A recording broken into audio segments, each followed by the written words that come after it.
sur Europe 1. Les enfants d'Europe 1. Bonjour Laure d'Autriche. Bonjour à tous. Aujourd'hui, nous remontons le temps quand les colonnes de Buren faisaient scandale en 1986.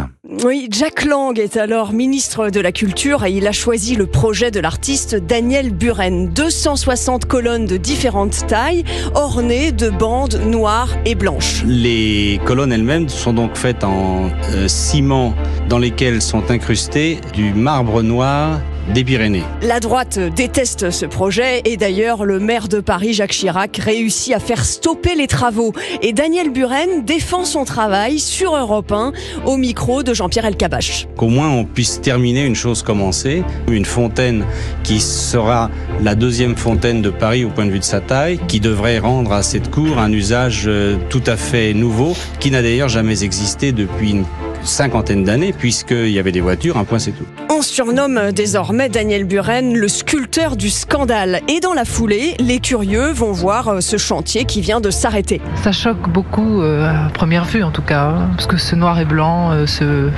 ça jure avec le cadre classique. Moi je suis tout à fait pour. Évidemment ça surprend un petit peu au départ. Et plus je passe, plus je me dis qu'après tout, pourquoi pas. C'est un scandale. Et heureusement que nous n'aurons plus M. Lang, j'espère bien la semaine prochaine. Jack Lang va quitter son poste puisque la droite a remporté les élections législatives et Jacques Chirac, devenu Premier ministre, nomme François Léotard ministre de la Culture. Le nouveau ministre promet d'abandonner le projet des colonnes de Buren, mais le droit est contre lui. Le projet est engagé et il doit aller à son terme. Les colonnes truquées de Buren qui ont commencé de fleurir dans la cour d'honneur du Palais Royal seront achevées. C'est ce qu'a décidé le ministre de la Culture, mettant provisoirement un terme à une polémique de plus en plus vive au fur et à mesure que couraient les semaines. Et parmi les Parisiens, les avis sont toujours tranchés. Remarquable, féerique, magique, j'ai tout dit. C'est nul.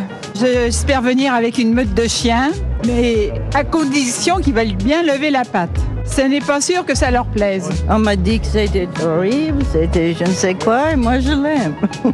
Les colonnes de Buren sont donc inaugurées le 30 juin 1986 et elles sont toujours là. Merci Laure d'Autriche. Vos épisodes à retrouver sur notre application, notre site europe1.fr. Et n'oubliez pas,